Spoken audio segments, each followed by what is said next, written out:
Hello, नमस्ते, सत श्री अकाल, सलाम वालेकुम, जिसमें भी आप कंफर्टेबल हों।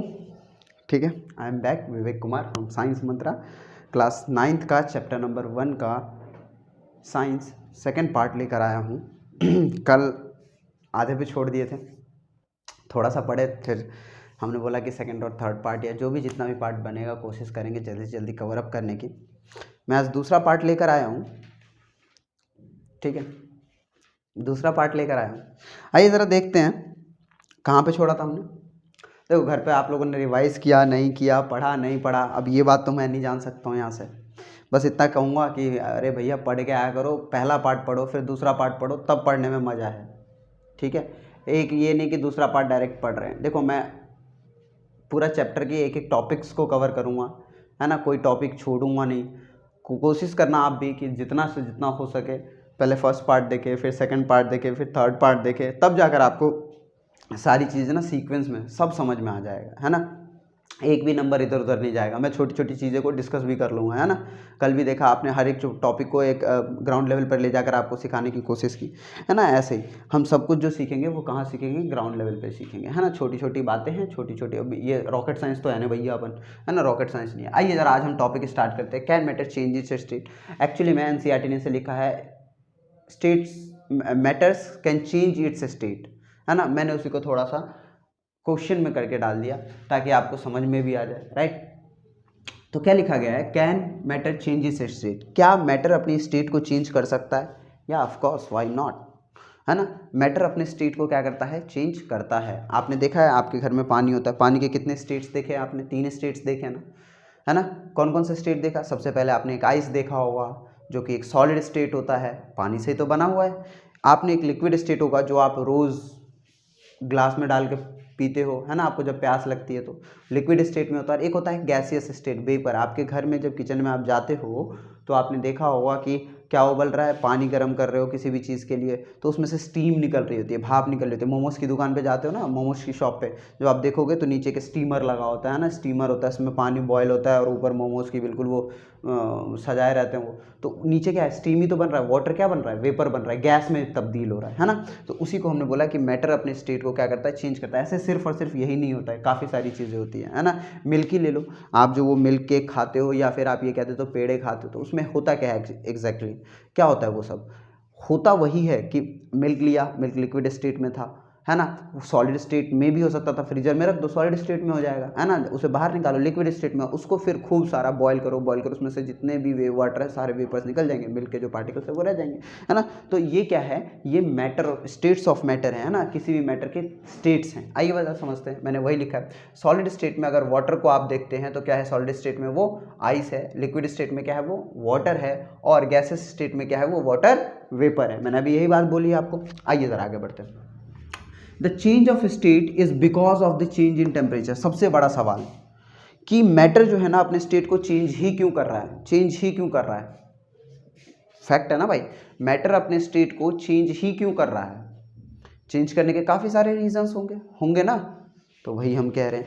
रीज़न क्या है उसका? सिर्फ एक ही रीज़न है मैटर अपने स्टेट को चेंज करने का, सिर्फ एक रीज़न है, टेम्परेचर। सिर्फ एक रीज़न क्या है, टेम्परेचर। टेम्परेचर की वजह से ही हर मैटर अपने स्टेट्स में चेंजेस लाता है। जैसे फॉर एग्जांपल देखो, अब तुम्हारे पास एक वाटर है, अगर उसका टेम्परेचर कम कर दो तो आइस बन जाता है, अगर उसका टेम्परेचर ज़्यादा कर दो तो वाटर वेपर बन जाता है। फ़र्क सिर्फ इतना का है ना, टेम्परेचर कम किया और ज़्यादा किया, है कि नहीं। तो वही बोला गया है कि टेम्परेचर चेंज होने की वजह से मैटर अपने स्टेट को बदल लेता है कि नहीं। आपको अगर मान लीजिए पानी को, या मिल्क की हम अभी बात कर रहे थे, मिल्क केक या उसकी पेड़े की, तो कैसे बनता है वो, हम गैस पर ही तो रखते हैं उसे, क्यों? ताकि वो क्या हो सके, स्टीम हो सके, उसमें से एनर्जी निकल सके, यानी हीट देंगे तभी तो एनर्जी निकलेगी, हाँ या ना। वेपर के साथ, वाटर के मॉलिक्यूल के साथ एनर्जी बाहर चली जाएगी। आगे बात समझ में, वाटर के मॉलिक्यूल को एनर्जी देंगे, एनर्जी देंगे तो क्या होगा, रुकेगा? बिल्कुल नहीं रुकेगा। आप ही लोगों को देख लो ना, है ना। पैसा ना मिले घर से, अगर आप लोगों को पॉकेट मनी ना मिले तो घर में बैठे रहोगे। जैसे एनर्जी मिली, टेम्परेचर मिला, जैसे एनर्जी मिली भागना शुरू, पैसा मिला मूवी देखने चले गए, है ना, मोमोज खाने चले गए, घर में बैठ ही नहीं सकते, फिर पैसा लेकर बैठोगे थोड़ी ना, जमा कौन करता है आज की डेट में? पहले होते थे गुल्लक, अब थोड़ी ना होते हैं, है ना। पहले होते थे पिगी बैंक, है ना। गुल्लक बोल दिया तो कह रहा क्या यार, समझ में नहीं आता ना गुल्लक, पिगी बैंक तुम लोगों की भाषा में, है ना। आओ जरा, तो क्या बोला गया, thus what leads to the change in temperature. Change, जब टेम्परेचर में चेंज होगा, जब टेम्परेचर में चेंज होगा तो क्या क्या देखने को मिलेगा, क्या क्या देखने, अगर वाटर के ही मॉलिक्यूल्स लेते हैं, वाटर ही लेते हैं, वाटर में क्या क्या चेंजेस देखने को मिलेगी। सबसे पहली चीज होगा क्या, टेम्परेचर जैसे इंक्रीज करेगा, काइनेटिक एनर्जी वाटर के मॉलिक्यूल्स की या किसी भी मैटर के मॉलिक्यूल्स की, पार्टिकल्स की क्या होगी, बढ़ जाएगी। मान लो एक कमरा लेते हैं, एक कमरे में हम 10 लोगों को रखते हैं, पैसा नहीं है, कुछ नहीं है, सिर्फ रूम में बंद करके रख रखे कमरे में, तो क्या करेगा वो, डेफिनेट सी बात है वो सारे एक जगह बैठ के बातें कर रहे होंगे। अचानक से तुम क्या दे दो, उसमें से 2 लोगों को पैसे दे दो या सभी को पैसे दे दो, तो सब भाग जाएंगे, भागेंगे नहीं भागेंगे, सब भाग जाते हैं। क्यों? क्योंकि उनको एनर्जी मिल गई। तो एनर्जी मिलेगी तो हर मॉलिक्यूल क्या करेगा, हर पार्टिकल क्या करेगा, भागने की कोशिश करेगा। आती है बात समझ में? आगे बढ़ते हैं। If kinetic energy increases, definite सी बात है काइनेटिक एनर्जी बढ़ती जाएगी, जितना ज्यादा बढ़ेगा उतनी तेजी से भागेगा, जितना ज्यादा बढ़ेगा उतनी तेजी से भागेगा। Particle starts to vibrate with greater speed, particles vibrate करेगा खूब सारा। देखो आप ही के पास ज्यादा पैसा आ गया तो आप ही ज्यादा काम, ज्यादा हाथ पैर फैलाओगे ना, ये बिजनेस भी कर लो, वो बिजनेस भी कर लो, ये BMW खरीद लो, वो महंगे वाले अभी iPhone 15, 16, 19 खरीद लो, है ना। आया तो 14 ही है, तुम सब खरीद लो, पहले से प्री बुक कर लो, डायमंड वाले बुक कर लो, देख लो कितना सब कुछ तुम करने लगोगे, है ना। जितना ज़्यादा पैसा उतना ज़्यादा वाइब्रेशन, उतनी ज़्यादा अनस्टेबिलिटी, है ना, उतनी ज़्यादा अनस्टेबिलिटी। कम पैसा, स्टेबिलिटी। देखो 2 लोगों को, मैं किसी का मजाक नहीं उड़ा रहा हूँ, 2 लोगों को कंपेयर करो, है ना, एक रिक्शे वाले अंकल को, है ना, और एक बहुत अमीर इंसान को, है ना। फॉर एग्जांपल अंबानी के कितने चर्चे हैं, रिक्शे वाले अंकल की लाइफ सेट है, सुबह सेट होकर आएंगे, रिक्शा चलाएंगे, शाम में खाना खाएंगे, सेट होंगे और फिर सो जाएंगे, फिर सुबह उठेंगे, सेट होंगे, रिक्शा उठाएंगे। देख लो कितनी स्टेबिलिटी है उनकी लाइफ में, है ना। और इधर अंबानी साहब क्या करेंगे, सुबह उठेंगे, 3-4 हज़ार करोड़ की डील कर लेंगे चाय के साथ। देख रहे हो पैसा कितना फैल रहा है। फ्रेश होकर डाइनिंग टेबल पे आएंगे, 5 लाख करोड़ की फिर डील हो जाएगी। देख रहे हो अनस्टेबिलिटी, देखो घर से निकलेंगे, अभी दुबई में है, फिर 1 घंटे बाद कहीं और पहुंच जाएंगे, थोड़ी देर रशिया, थोड़ी देर इधर, कहीं भटक इधर उधर जा रहे हो। वो अनस्टेबिलिटी देख रहे हो, कितनी अनस्टेबिलिटी है उनकी लाइफ में। ज़्यादा पैसा तो अनस्टेबिलिटी कम, यानी ज़्यादा काइनेटिक एनर्जी, ज़्यादा वाइब्रेशन, ज़्यादा इधर उधर, है कि नहीं। इसीलिए ज़्यादा टेम्परेचर तो काइनेटिक एनर्जी ज़्यादा, काइनेटिक एनर्जी ज़्यादा तो उसकी वाइब्रेशन की स्पीड ज़्यादा। आगे बात समझ में। टेम्परेचर अगर इंक्रीज करता है तो डेफिनेट सी बात है काइनेटिक एनर्जी इंक्रीज करती है। पहले लाइन में बोला kinetic energy overcomes the force of attraction between the particle. सबसे अच्छा मुद्दा है ये, आपको पता नहीं है, बहुत अच्छा मुद्दा। जब काइनेटिक एनर्जी बढ़ा तो क्या हुआ, अनस्टेबिलिटी बढ़ी, भाग दौड़, सारे पार्टिकल इधर जा रहे हैं, उधर जा रहे। अच्छा एक बात बताओ, क्या अपने ही बगल वाले पार्टिकल या अपनी फैमिली मेंबर्स के साथ वो पार्टिकल अट्रैक्टेड रहेगा? नहीं रहेगा। काम में इतना उलझ जाएगा, वो इतना ज़्यादा अनस्टेबल है, इतना ज़्यादा भाग दौड़ कर रहा है कि उसको यहाँ पर रुकना ही नहीं चाहेगा। एग्जाम्पल लेते ना, पैसा हुआ आपके पास खूब सारा, घर में आप 5 मेंबर हो, ठीक है, मम्मी पापा, 2 भाई बहन और आप। आपके पास खूब सारा पैसा आ गया तो आप क्या करोगे, आप अलग अलग बिजनेस करोगे, वहाँ जाओगे, आप क्या अट्रैक्टेड रहे फैमिली से? नहीं, आपके पास टाइम नहीं होगा फैमिली के लिए। जितने भी अर्बन एरियाज है, रूरल एरिया में तो आज भी पैसे नहीं है, काइनेटिक एनर्जी ज़्यादा नहीं है तो अनस्टेबिलिटी कम है तो फैमिली के साथ रहते हैं। यहाँ पर अनस्टेबिलिटी ज़्यादा, काइनेटिक एनर्जी ज़्यादा, यानी एनर्जी ज़्यादा, पैसा ज़्यादा, तो क्या होगा, तो फैमिली के लिए समय नहीं होता। देखा है ना आपने, फैमिली के लिए समय नहीं है, बच्चे इधर उधर हो जाते हैं, है ना, बिगड़ जाते हैं। तो क्या है, इसी को तो क्या कहते हैं, अट्रैक्शन बिटवीन द पार्टिकल्स क्या हो जाती है, कम। Force of attraction between the particle क्या हो जाती है, कम हो जाती है। आगे बात समझ में। यानी फैमिली मेंबर्स में क्या हो जाता है, अट्रैक्शन कम हो जाता है ना। बेटा रात को घर नहीं आया, पापा को पता ही नहीं है, क्यों? पापा बिजी है पैसा कमाने में, है ना, एनर्जी ज़्यादा मिल गई है ना। Particle leaves their original position and start moving freely.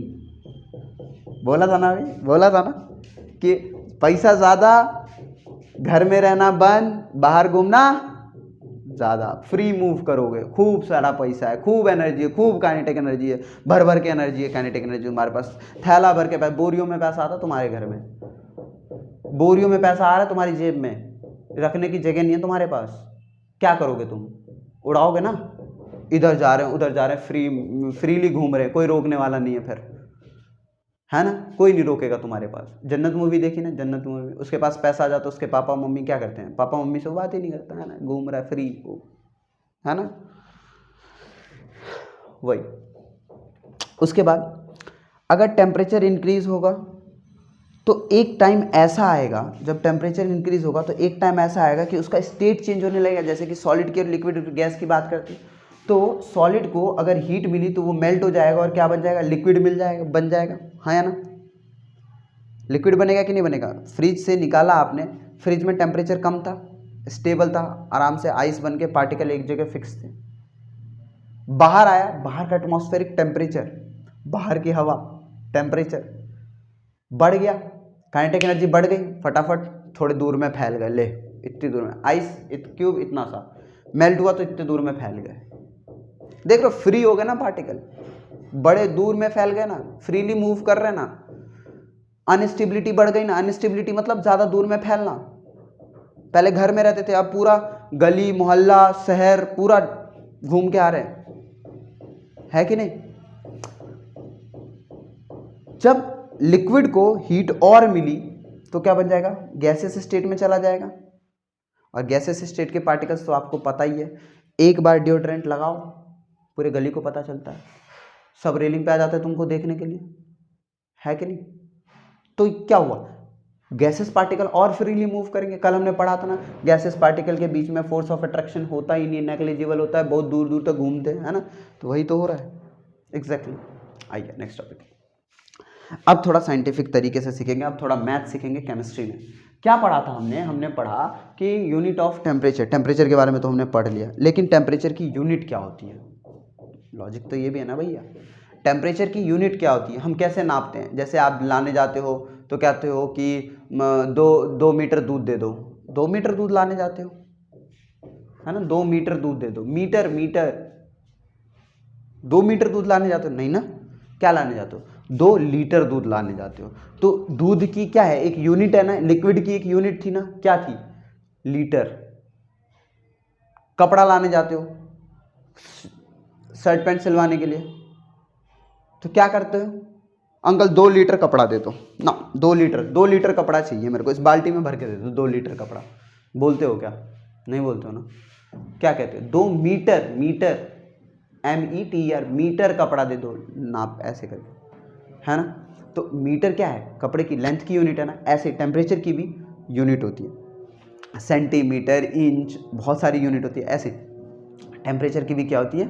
Unit होती है। 3 यूनिट फिलहाल हमें पढ़ना था, 3 में से हमारे सिलेबस में सिर्फ 2 है। हमें पढ़ना है सेल्सियस और केल्विन, डिग्री सेल्सियस और केल्विन। और हमारे सिलेबस में भी ना डिग्री सेल्सियस और केल्विन को अलग तरीके से रिप्रेजेंट किया गया, बस इनके ना फॉर्म्स चेंज करने के लिए बोला है कि डिग्री से सेल्सियस से क्या बनाना है? केल्विन बनाना, और केल्विन से सेल्सियस बनाना है। हमें 2 चीज़ें सीखनी है ना हमारे सिलेबस में। बाकी तो हमने 8th में 7th में सीखा हुआ है कि कैसे चेंज करते हैं, बस हमें ये सीखना है। तो क्या बोला गया कि अगर मान लो केल्विन है तो सेल्सियस है, सेल्सियस से अगर आपको केल्विन में चेंज करना है तो आपको क्या करना पड़ेगा? आपको करना क्या होगा? आपको ये सेल्सियस है, आपको क्या बनाना है? केल्विन में बनाना है। किस में? केल्विन में। किस में बनाना है? केल्विन में। किस में चेंज करना है आपको? केल्विन में। जब आपको केल्विन में चेंज करना होगा तो आप क्या करेंगे? ये 27 डिग्री सेंटीग्रेड तो है ही, उसमें आप क्या करोगे? सेल्सियस है ही, उसमें अपन क्या करेंगे? उसमें 273.15 ऐड कर देंगे, और जो भी आपका आंसर होगा वो क्या, किस में होगा? केल्विन में होगा।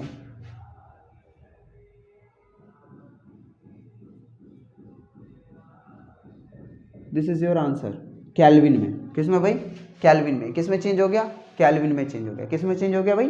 केल्विन में चेंज होगा। इसको भी देखो, इसको क्या करोगे, इसको आप लोग करोगे है ना, 45 डिग्री सेंटीग्रेड को केल्विन में बदलना है, कुछ नहीं करना, 273.15 को ऐड कर देना है। तो यहाँ जो आंसर आएगा वो आप मुझे कमेंट करके बताएंगे है ना, कमेंट करके बताएंगे कि 45 degree Celsius is equal to how many kelvin है ना, 45 degree Celsius is equal to how many kelvin, आप लोग कमेंट करेंगे राइट। आगे देखिए, अगर मैं केल्विन को कह दूं, केल्विन को मुझे चेंज करना है किस में, सेल्सियस में, किस में चेंज करना है, सेल्सियस में, वापस कुछ नहीं करना, वहां ऐड कर रहे थे, यहां पर हम क्या करेंगे, सब्ट्रैक्ट करेंगे, सिंपल लॉजिक। तो 300 में से क्या करेंगे, 300 केल्विन में से माइनस करेंगे 273 है ना, 0.15 kelvin, your answer will be what, your answer will be 26.85 degree Celsius. आगे बात समझ में, सिर्फ हमने माइनस किया भाई, सिर्फ हमने माइनस किया है, नथिंग एल्स, सिर्फ हमने माइनस किया है। आगे बात समझ में, और यहाँ जो है इसका आंसर आप मुझे कमेंट में देंगे कि 570 डिग्री केल्विन कितने सेल्सियस होते हैं, कितने सेल्सियस होते हैं, ये आप हमें अब समझाएंगे। आती है बात समझ में, ये बात आप हमें बताएंगे कमेंट में, ठीक है। अब आगे बढ़ते हैं, चलिए नेक्स्ट, अब हम पढ़ने वाले हैं, थोड़ा आगे बढ़ते हैं। अब पढ़ते हैं क्या मेल्टिंग पॉइंट क्या होता है, बॉइलिंग पॉइंट क्या होता है, यानी चेंज ऑफ टेम्परेचर के एप्लीकेशंस क्या है, राइट। हम इसको तो ऐसे ही कह सकते हैं ना, किताब बुक्स ने नहीं लिखा है, सॉरी गाइस, बुक्स ने ये बात नहीं लिखी कि ये एप्लीकेशन है, मैं अपनी तरफ से ये बोल रहा हूँ कि इसको हम एज ए एप्लीकेशन पढ़ सकते हैं, राइट। तो हम बात करते हैं मेल्टिंग पॉइंट क्या होता है, बॉइलिंग पॉइंट क्या होता है, ठीक है। पहले इसके बारे में बात कर लेते हैं। What do you mean by melting point. Melting point क्या होता है, वो कम से कम टेम्परेचर जो एक फिक्स प्रेशर पे, दोबारा सुनिएगा, वो कम से कम टेम्परेचर जो एक फिक्स प्रेशर पे, जो एक फिक्स प्रेशर पे सॉलिड स्टेट को लिक्विड में बदल दे। दोबारा, वो एक फिक्स टेम्परेचर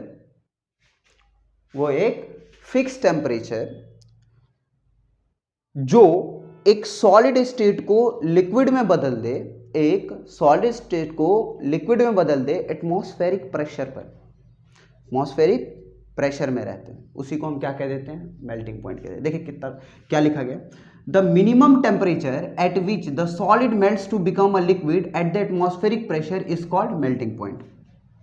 मैंने इसी बात को हिंदी में आपको समझाया, Hindi is of a local as well as vocal language, तो हम पहले उसमें पढ़ लेते हैं।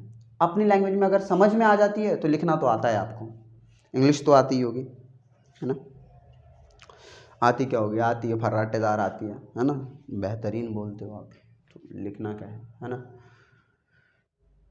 वो भी तो एक लैंग्वेज ही है, ठीक है। अगर हम ये कह देते कि melting point of ice, ice की मेल्टिंग पॉइंट क्या है पता है आपको, 0 डिग्री सेल्सियस। अगर सेल्सियस में आप निकाले तो it's 0 degree Celsius. Can you imagine, 0 degree Celsius पे ही तो आइस मेल्ट करता है, आइस मेल्ट कर जाता है 0 डिग्री सेल्सियस पे, यानी 0 डिग्री सेल्सियस पे वो फ्रिज भी होता है, 0 डिग्री सेल्सियस से बिलो वो फ्रिज हो जाता है, 0 डिग्री से ऊपर वो मेल्ट हो जाता है। यानी मेल्टिंग पॉइंट क्या है, 0 डिग्री सेल्सियस। तो आपके दिमाग में एक आता होगा कि जो थोड़ा बहुत हीट मिला वो गया कहाँ, अरे भैया वो कहीं नहीं गया, वो ना उसके बॉन्ड्स तोड़ने में लग गए, उसके क्या हो गए, बॉन्ड्स तोड़ने में लग गए, उसकी जो पैकिंग थी उसको थोड़ा खुला खुला करने में लग गए। अब एनर्जी दोगे तो अभी तो दूर दूर होगा, दूर ऐसे दूर दूर होगा, बिना एनर्जी दे तो दूर दूर नहीं हो सकता, तो दूर दूर करने के लिए वो एनर्जी यूटिलाइज हो गई है ना, पानी गर्म थोड़ा ना लगेगा, ठंडा ही लगता है। तो मेल्टिंग पॉइंट ऑफ आइस कितना है, 0 degree Celsius, that is 273.15 kelvin. आती है बात समझ में, आगे बढ़ते हैं।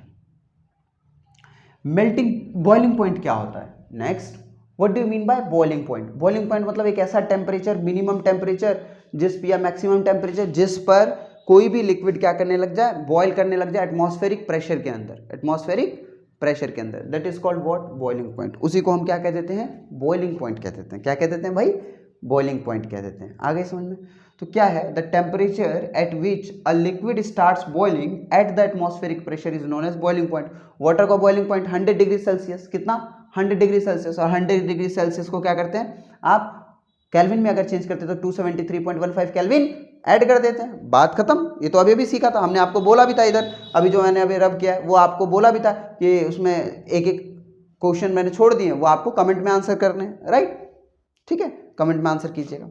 अच्छा चलिए, ये चीज़ तो ठीक है, समझ लिया।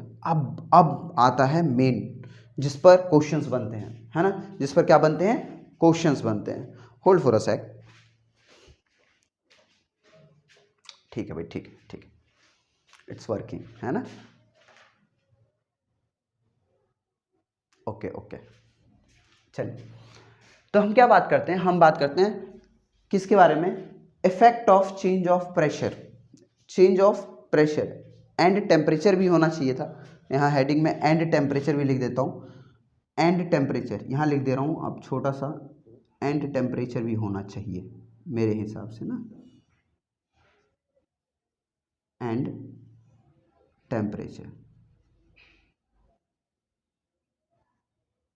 वैसे मैंने इसके नीचे वाली लाइन में ये सारी बातें लिख दी हैं। क्या लिखा है, अप्लाइंग प्रेशर, जब भी हम प्रेशर करते हैं और टेम्परेचर को डिक्रीज करते हैं, जब हम प्रेशर को बढ़ाते हैं और टेम्परेचर को डिक्रीज करते हैं तो क्या हो जाता है, कैन लिक्विफाई गैस, हम गैस को क्या बना देते हैं, लिक्विड बना देते हैं, क्या बना देते हैं, लिक्विड बना देते हैं। देखो, प्रेशर और टेम्परेचर बहुत इंपॉर्टेंट रोल प्ले करता है। जब भी हम change of states of matter के बारे में बात करते हैं तो प्रेशर और टेम्परेचर दोनों ही बहुत इंपॉर्टेंट रोल प्ले करता है, और दोनों को हमें पैरेलल में ही सीखना होगा। कहीं ना कहीं हम बाद में जाकर ये कह देंगे कि हम सब कुछ एटमॉस्फेरिक प्रेशर पे कर रहे हैं, ठीक है, हम वो चीज़ समझ में मान्यता मिल जाती है, उस चीज़ को हम एक्सेप्ट कर लेंगे, लेकिन कहीं ना कहीं दोनों एक दूसरे के क्या है, एक दूसरे के पैरेलल ही काम करते हैं। प्रेशर अगर चेंज कर दोगे, टेम्परेचर बढ़ाते रहोगे, उससे मतलब नहीं है ना। प्रेशर और टेम्परेचर दोनों को क्या करना होगा, दोनों को एक दूसरे के कॉरेस्पॉन्डिंग ही चलना होगा, लेकर चलना होगा, तभी हम समझ सकते हैं। आई बात समझ में? तो क्या बोला गया, effect of change of pressure and temperature, यानी टेम्परेचर और प्रेशर को हम क्या कर रहे हैं, चेंज करते हैं। तो क्या होता है, सबसे पहले जब भी हम प्रेशर को बढ़ाते हैं, प्रेशर को बढ़ाते हैं और टेम्परेचर को कम कर देते हैं तो गैस क्या बन जाता है, लिक्विड बन जाता है। गैस क्या बन जाता है, लिक्विड बन जाता है। इसी को कंप्रेशन के नाम से भी जाना जाता है, इसी को कंप्रेशन के नाम से भी जाना जाता है। आपके घर में एलपीजी सिलेंडर होगा जिस पर खाना बनता है ना, डेफिनेटली कभी तो देखा ही होगा, नहीं भी होगा तो देखा होगा, है ना, क्योंकि दिल्ली या बड़े अर्बन एरियाज़ में तो पाइपलाइंस है ना, गैस की पाइपलाइंस बिछ गई है, तो गैस की पाइपलाइन से ही आप लोगों के घर गैस आता है, कई लोगों के घर, है ना। वो अदरवाइज़ जो एलपीजी सिलेंडर आता है, इंडियन, भारत पेट्रोलियम, इन सब की जो गैसेज आती हैं, उसको कभी आप उस सिलेंडर को ऐसे करके पुश करके पुल करके देखिएगा, हिला कर देखिएगा। जब आप देखेंगे तो उसमें आपको पता है क्या फील होगा कि इस सिलेंडर के अंदर लिक्विड है, गैस नहीं है, लिक्विड है। आपको पता है सिलेंडर इतना बड़ा मेटालिक, इतना हैवी मेटल से क्यों बनाया गया था? क्योंकि हमने उस गैस की, एलपीजी की टेम्परेचर तो कम कर दी थी, और उस कम टेम्परेचर को हमने खूब सारा प्रेशर दे करके अंदर डाला था, जिसकी वजह से वो गैसेस क्या हो गई, पास आ गई। और जब गैस के मॉलिक्यूल पास आएंगे तो कैसे हो जाएंगे, लिक्विड की तरह। उसकी डेंसिटी कैसे हो जाएगी, लिक्विड की तरह। तो कैसा बिहेव करेगा, लिक्विड की तरह बिहेव करेगा। आगे बात समझ में? इसीलिए हमें कैसा लगता है, लिक्विड। अगर मैं आपको अलग शब्दों में समझाऊं, मेरे पास स्पेस नहीं है, मैं इसको यहाँ पे समझा रहा हूँ। देखो, पहले ये गैस था, ये क्या है, गैस है। गैस के मॉलिक्यूल इतने दूर दूर थे, ठीक है, मानते हैं। अब इसी को मैंने कंप्रेस कर दिया, या फिर मैं यूं कर दूं, कह दूं कि पिस्टन है। पिस्टन वाला एक सिस्टम ले लेते हैं, ये एक पिस्टन वाला सिस्टम ले लेते हैं।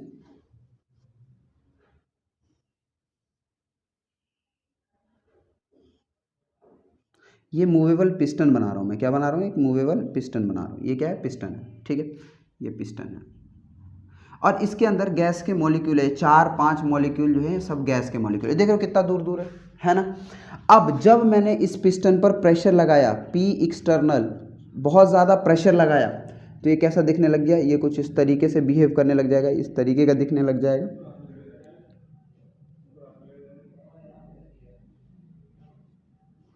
देखिए, मैंने पिस्टन से इसको क्या कर दिया, इसको पुश कर दिया। जब पिस्टन से मैंने इसे पुश किया तो पी एक्सटर्नल लगा, तो ये जो मॉलिक्यूल था ये किसके थे, गैस के थे। किसके थे, गैस के थे। लेकिन जब इसको मैंने पुश किया तो ये कैसे हो जाएंगे, पास पास आ जाएंगे। जब ये और पास पास आ गए तो किसकी तरह बिहेव करने लगेंगे, लिक्विड की तरह। किसकी तरह बिहेव करने लगेंगे, लिक्विड की तरह। तो जब गैस के ऊपर हम प्रेशर बढ़ा देते हैं और टेम्परेचर कम कर देते हैं तो किसकी तरह बिहेव करने लगता है, लिक्विड की तरह। Next point, Thus we can say that pressure and temperature determines the state of the substance whether it is solid, liquid और gas। ये बात मैं पहले ही बोल चुका हूँ आप लोगों को कि सॉलिड, लिक्विड और गैस ये जो स्टेट है वो दो ही चीज़ पर डिपेंड करती है। वो क्या है? पहला प्रेशर और दूसरा टेम्परेचर, और इसी दोनों के कॉम्बिनेशन से ही हम क्या पढ़ सकते हैं? स्टेट्स ऑफ मैटर पढ़ सकते हैं, यानी किसी भी मैटर का स्टेट्स अपन डिटरमाइन कर सकते हैं। अब पढ़ेंगे इंटरकन्वर्जन। अब क्या पढ़ेंगे भाई? इंटरकन्वर्जन। इंटरकन्वर्जन का मतलब क्या है? चेंज होना। सॉलिड कैसे लिक्विड बन जाता है, लिक्विड कैसे गैस बन जाता है, गैस कैसे सॉलिड बन जाता है, हम ना इसको देखेंगे। आती है बात समझ में? देखिए, सबसे पहले हम बात करते हैं सॉलिड से। सॉलिड को अगर आपको क्या बनाना है? लिक्विड बनाना है। सॉलिड को आपको क्या बनाना है? लिक्विड बनाना। तो इस प्रोसीजर में हम क्या करेंगे? टेम्परेचर बढ़ा देंगे, प्रेशर फिक्स है। सबके लिए मैं प्रेशर फिक्स रख रहा हूँ। क्या रख रहा हूँ? प्रेशर फिक्स रख रहा हूँ फिलहाल। जिसमें प्रेशर कम करना होगा या बढ़ाना होगा हम वो आपको बता देंगे।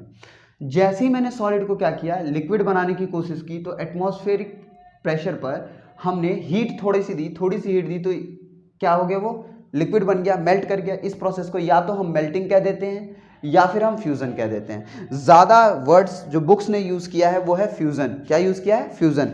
अपने लोकल लैंग्वेज में हम इसे मेल्टिंग का नाम दे भी सकते हैं। आगे बात समझ में? अच्छा, जब लिक्विड से आपको गैस बनाना हो तो भी हम क्या देते हैं? टेम्परेचर देते हैं। थोड़ा सा प्रेशर कम हो जाए तो और बढ़िया बात है। अगर प्रेशर कम नहीं होता तो एटमॉस्फेरिक प्रेशर पर क्या हो जाता है? सॉलिड को जब हीट दिया तो क्या बन जाएगा? गैस बन जाएगा। क्या बन जाएगा भाई? गैस बन जाएगा। आती है बात समझ में? ठीक है।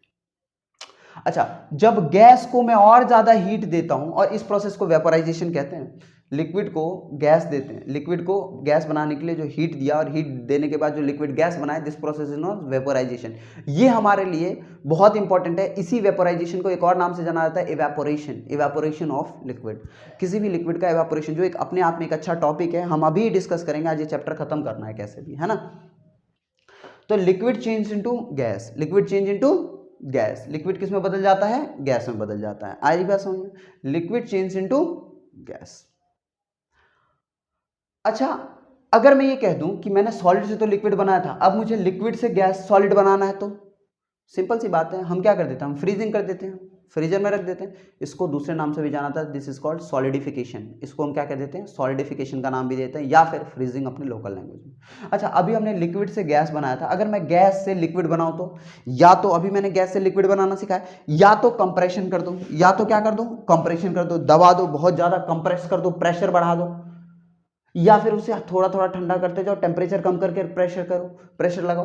तो टेम्परेचर कम और प्रेशर कम करने, प्रेशर बढ़ाने पर क्या हो जाता है? कंडेंसेशन हो जाता है, और वो गैस क्या बन जाता है? लिक्विड बन जाता है। ठीक है, आई रिपीट, जब हमें गैस से लिक्विड बनाना है तो हम क्या करेंगे? प्रेशर बढ़ाएंगे और टेम्परेचर को कम करेंगे, जिसकी वजह से मॉलिक्यूल पास आ जाएगा, और मॉलिक्यूल पास आएगा तो क्या बन जाएगा? वो लिक्विड बन जाएगा। और this process is known as condensation. Got it? आगे बढ़ते हैं। हमें सॉलिड से डायरेक्ट गैस बनाना, इसका बहुत बढ़िया एग्जांपल देता हूं। सॉलिड से क्या बनाना है? गैस बनाना है। सॉलिड से क्या बनाना है भाई?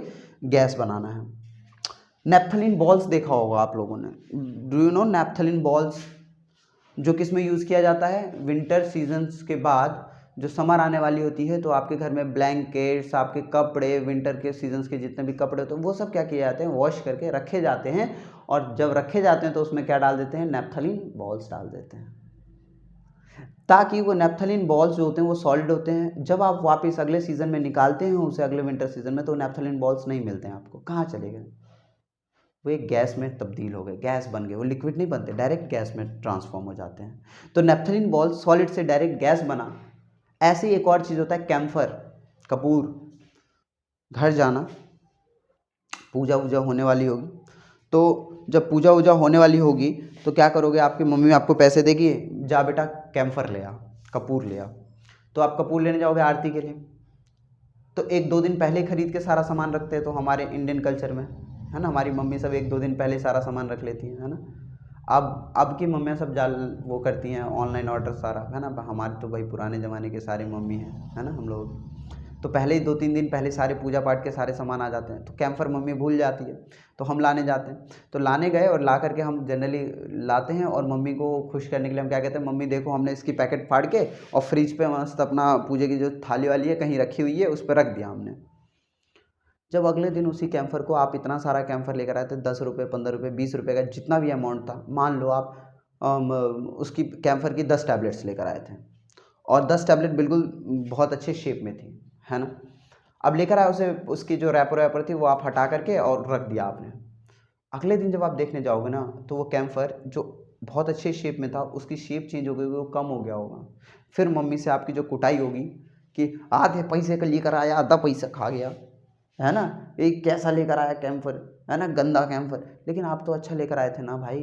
क्या हो गया, वो सब्लिमेशन प्रोसेस से क्या बन गया, सॉलिड से gas. This process is not sublimation, this process is not sublimation. Sublimation में दो एग्जाम्पल है, एक हम आपको दे देते हैं कैम्फर, क्या दे देते हैं भाई, कैम्फर, और दूसरा दे देते हैं आपको नेप्थलीन बॉल्स।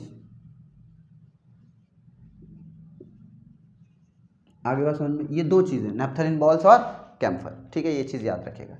अब आते हैं हमारा main topic, that is what, evaporation. That is what, evaporation. Evaporation से आप क्या समझते हैं, इवेपोरेशन क्या है, what do you mean by evaporation. Evaporation एक ऐसा फेनोमेना है जिसमें लिक्विड वेपर में चेंज हो जाता है किसी भी टेम्परेचर पर, जो कि उसके बॉइलिंग पॉइंट से क्या हो, कम हो, जो कि उसके बॉइलिंग पॉइंट से क्या हो, कम हो। वो किसी भी टेम्परेचर पर इवेपोरेशन में, मतलब वो गैस में तब्दील हो जाएगा, लेकिन उसकी जो बॉइलिंग पॉइंट है, लेकिन जो उसकी बॉइलिंग पॉइंट है उससे कम टेम्परेचर होनी चाहिए। यानी अगर एक लिक्विड की बात कर रहे हैं, वाटर की बात कर रहे हैं, तो वाटर 70 डिग्री पे भी इवेपोरेट हो जाता है, 60 पे भी हो जाता है, 50 पे भी हो जाता है, लेकिन 100 डिग्री पे वो इवेपोरेट नहीं होगा, वो क्या होगा, बॉयल होगा। क्या होगा, वो बॉयल होगा। आती है बात समझ में, ठीक है। तो ये जो है इसको हम क्या कह देते हैं, इवेपोरेशन कह देते हैं।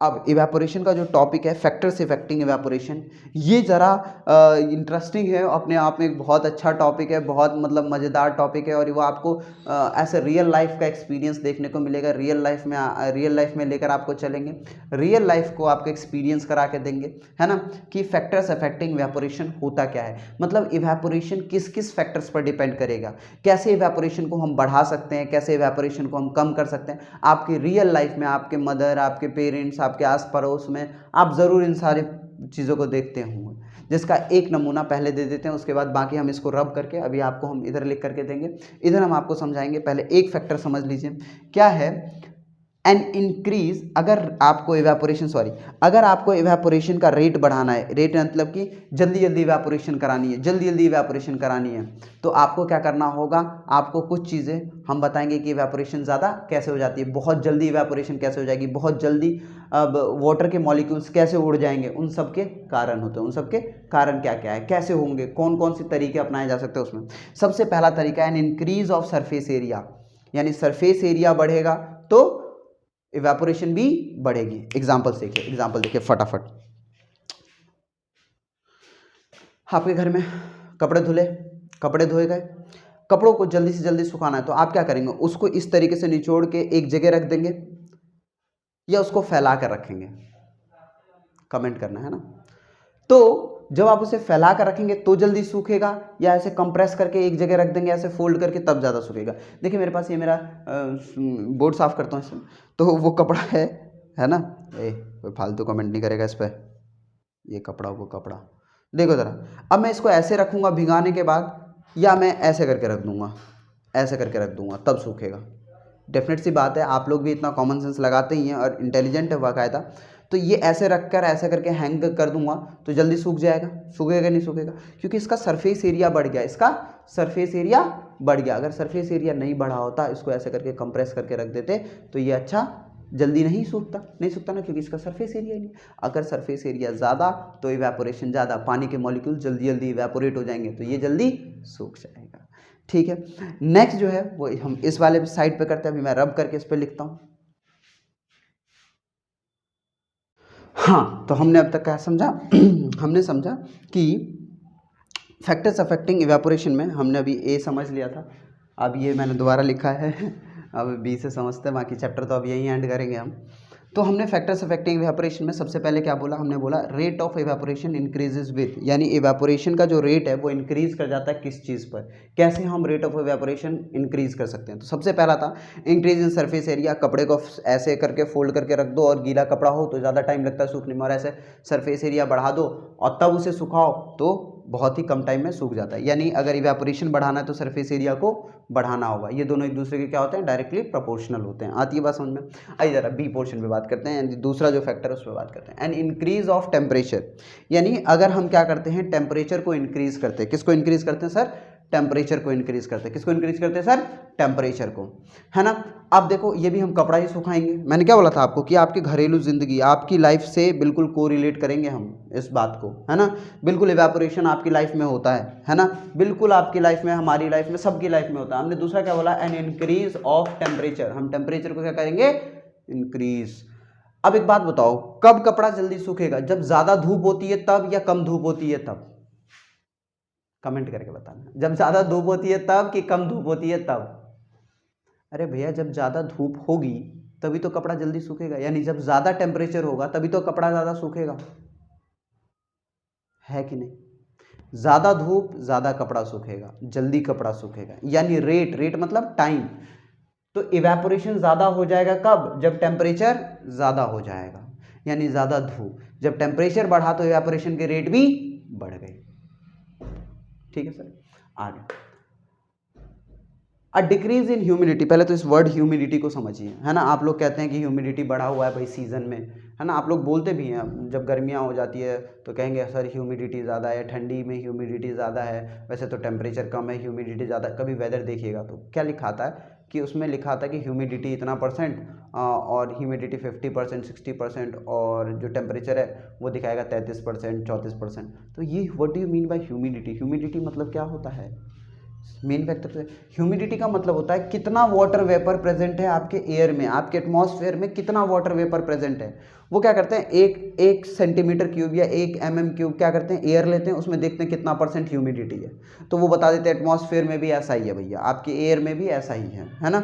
तो हम ये कह सकते हैं ह्यूमिडिटी क्या है? ह्यूमिडिटी एक ऐसा फैक्टर है जो ये डिफाइन करता है कि आपके एयर में, आपके आसपास जो सराउंडिंग है उसके अंदर कितना वाटर वेपर प्रेजेंट है। अब मान लो पहले से एटमॉस्फेयर में वाटर वेपर है और कपड़ा सुखाने गए तुम, भाई अब आप कपड़ा सुखाने गए, पहले से वाटर वेपर है, तो कपड़ा जल्दी सूखेगा कि कम सूखेगा?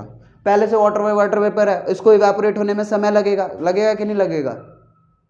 सिंपल सा लॉजिक। अब इसको भी सूखने में समय ज्यादा लगेगा, यानी इनवर्सली प्रोपोर्शनल होता है। इनवर्सली प्रोपोर्शनल का मतलब अगर इवेपोरेशन, ह्यूमिडिटी बढ़ गई, अगर ह्यूमिडिटी बढ़ गई तो इवेपोरेशन कम, यानी कपड़े लेट सूखेंगे। ह्यूमिडिटी कम हो गई यानी एटमॉस्फेयर में पानी कम हो गया तो कपड़ा जल्दी, इवेपोरेशन की रेट बढ़ जाएगी तो कपड़े जल्दी सूख जाएंगे। ये इनवर्सली प्रोपोर्शनल होता है। अच्छा, चौथा, an increase in speed of wind. आपने देखा ना, जब आपके कपड़े नहीं सूखते ठंडियों के मौसम में या बारिश के मौसम में, जब भी ऐसा रेनी सीजन होता है तो मम्मी क्या करते हैं, फैन के अंदर ऐसे पंखे के अंदर क्या डाल देती है, ऐसे सॉक्स वगैरह जो होती है ना, ऐसे करके लगा देती है। तो जब हवा तेज चलेगी तो वाटर के मॉलिक्यूल भी जल्दी जल्दी बाहर निकलेंगे, और वाटर के मॉलिक्यूल जल्दी जल्दी बाहर निकलेंगे तो जल्दी जल्दी इवेपोरेट होगा। या यूँ कह सकते हैं ये कपड़ा है या यूँ सूख रहा है कपड़ा, तो यहाँ से अगर हवा निकली आगे से तो जो ये कपड़ा था, कपड़े के बाहर से इवेपोरेट हो चुका है वाटर। अब वाटर इवेपोरेट हो चुका है तो वाटर वेपर बन के निकल चुका है। अब यहाँ से अगर बहुत सारा हवा आएगी तेज से तो आगे की वाटर वेपर को लेके चली जाएगी, तुरंत वाटर वेपर बन जाएगा, फिर आगे की वाटर वेपर को लेके निकल जाएगी, फिर वाटर वेपर बन जाएगा। तो जल्दी जल्दी वाटर वेपर जाएगा आगे से तो जल्दी जल्दी वाटर वेपर बनेगा, जल्दी जल्दी वाटर वेपर बनेगा तो सिंपल सा लॉजिक है ना भैया कि जल्दी जल्दी सूखेगा, है कि नहीं। तो विंड की स्पीड भी क्या होती है, डायरेक्टली प्रोपोर्शनल होती है इवेपोरेशन की, जल्दी सूख जाता है। आती है बात समझ में? ग्रेट। अपना छोटे से 2-3 क्वेश्चंस हैं, छोटे छोटे हैं, कर लेते हैं, है ना। बस ये इसमें से एक क्वेश्चन पक्का आ जाता है ना। ये बस देख लेते हैं। बस आज थोड़ी लंबी वीडियो हो गई, जानते हैं, लेकिन मुझे दो पार्ट में ख़त्म करना था क्योंकि मुझे और भी चैप्टर्स कराने। फटाफट हम चैप्टर्स को कन्वे कर लेते हैं, आगे जल्दी जल्दी कैरी आउट कर लेते हैं, फिर रिवीजन करेंगे, है ना। रिवीजन का टाइम मिल पाए या ना मिल पाए पता नहीं, लेकिन कोशिश करता हूँ कि 1 शॉट में मैं नेक्स्ट जो वीडियोज़ होंगे वो 1 शॉट में बना दूँ एक चैप्टर। वैसे तो ये इतना छोटा चैप्टर को मेरे को इतना टाइम लग गया, तो भाई मैं हर एक टॉपिक को भी तो कैरी अप कर रहा हूँ, मैं किसी टॉपिक को छोड़ना नहीं चाहता, है ना। और पता चले उसी टॉपिक से क्वेश्चन आ गए, है ना, तो फिर तो तुम लोग तो लॉस तो तुम लोगों का होगा ना, हमारा नहीं होगा, लॉस तुम लोगों का होगा। 5 मिनट ज़्यादा लगे बट पूरा टॉपिक पढ़िए, है ना। तपना बहुत ज़रूरी है। एक वर्ड है हिंदी में तपस्या, तपस्या, इसमें एक शब्द है तप। हमारे गुरुजी कहते हैं तप, यानी जब तक ये तप नहीं करोगे तब तक आप निखरोगे नहीं। देखा है ना आपने, सोने को भी तपना पड़ता है तब जाकर उसके रेट बढ़ते हैं, है ना। सोने को भी तपना पड़ता है, तब जाकर उसके रेट बढ़ते हैं। ठीक है, कहीं कभी बात करेंगे बड़ा बड़ा जो होता है ना, वो दही बड़ा खाते हो, उसके टॉपिक पे बात करेंगे किसी दिन टाइम निकाल के। ठीक है, वो बहुत अच्छा एग्जाम्पल है आपकी लाइफ के लिए और हमारी लाइफ के लिए, बहुत अच्छा एग्जाम्पल है। दही बड़ा जो ना, वो बनता कैसे ना, उसका अगर आपने रेसिपी देख ली और रेसिपी को अपनी लाइफ में अपना लिया तो बहुत सक्सेस पा जाएंगे, है ना। चलिए पहला question, why water get cooler in earthen pot. गरीब, जो गरीब लोग होते हैं, अभी तो फ्रिज ले लिया होगा आप लोगों ने, है ना। फ्रिज है सभी के घरों में, सभी के घरों में फ्रिज होंगे, है ना। अलग अलग कंपनी के बड़े बड़े फ्रिज, डबल डोर वाले फ्रिज, है ना, 4 डोर वाले फ्रिज, बटन दबाओ बर्फ़ जम जाता है, ऐसे ऐसे फ्रिज आ गए। लेकिन पहले क्या होते थे, अर्थन पॉट यानी मटके होते थे। मटके में क्या होता था, मटके में पानी डालो, थोड़ी देर छोड़ो, मटका पानी को ठंडा कर देता था। अर्थन पॉट पानी को ठंडा करता, और उसमें पानी ठंडा हुआ कैसे, ना कंप्रेशन ना इलेक्ट्रिसिटी, कुछ नहीं। फिर ठंडा कैसे हो गया भाई, रीज़न, ठंडा होने का रीज़न हम बताते हैं, इवेपोरेशन, सबसे बड़ा फैक्टर इवेपोरेशन। अर्थन पॉट, जब मिट्टी के बर्तन में पानी रखा गया तो उसकी जो मिट्टी की जो बर्तन थी, जो लेयर थी, वो मिट्टी की थी और उसके अंदर पानी सोख हो गया, पानी सोख लिया। अब पानी सोखा तो पानी की जो ऊपर वाली लेयर थी मटके के ऊपर, वो इवेपोरेट हो गई, और जब इवेपोरेट हुई तो पानी की सारी एनर्जी लेकर, गर्मी लेकर क्या हुई, इवेपोरेट हो गई। एनर्जी लेकर ही तो इवेपोरेट हुई, एनर्जी लेकर इवेपोरेट हुई। तो जब एनर्जी, जब हीट पानी से बाहर निकल गया, जब हीट के मॉलिक्यूल्स या हीट जो थे वो पानी से बाहर निकल गए, तो पानी के पास क्या बचेगा, ठंडा ही रहेगा पानी, है ना, डेफिनेट सी बात है। तो ये एग्जांपल है।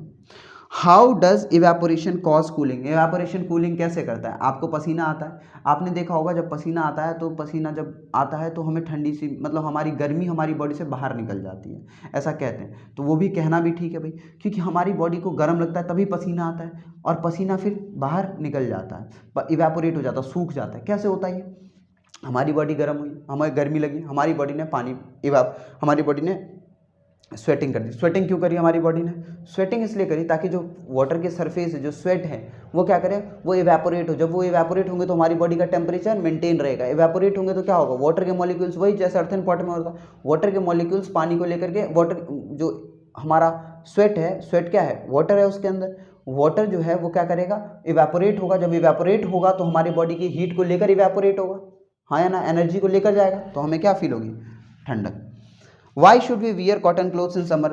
सिंपल लॉजिक है, इसका आंसर आप लोग देंगे, हमें ठंडियों के समय, गर्मियों के समय में कॉटन के कपड़े क्यों पहनना चाहिए, इसका आंसर आप लोग कमेंट में देंगे, हम नहीं देंगे। बहुत सिंपल सवाल है, और इस सवाल को आंसर देने का मतलब है आप लोगों की बेइज्जती, है ना। ये सवाल है नहीं आपके लोगों के लेवल का, बट फिर भी पूछा जाता है 9th क्लास में, क्योंकि आप लोग पढ़ते नहीं हो। देख रहे हो गवर्नमेंट भी क्या कह रही है कि भैया पढ़ो, ये इतने सिंपल सवाल पूछेंगे तुमसे, है ना, तो पढ़िए, है ना।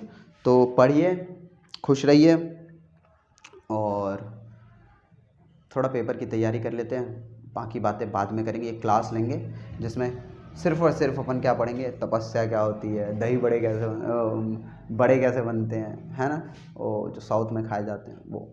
तो इन सब काफ़ी मोटिवेशनल रहेगा, बात करेंगे इन सब टॉपिक पे, है ना। आसपास भी खुश रहिए, खुश रखिए, खुद को भी खुश रखिए, और पढ़ते रहिए, ठीक है। थैंक यू, आज के लिए इतना ही। चैप्टर ख़त्म हो गया। नेक्स्ट चैप्टर वन शॉट, 1 घंटा से 1 घंटा 20 मिनट लगेगा, लेकिन अगला चैप्टर वन शॉट में ख़त्म करेंगे, ठीक है। Thank you.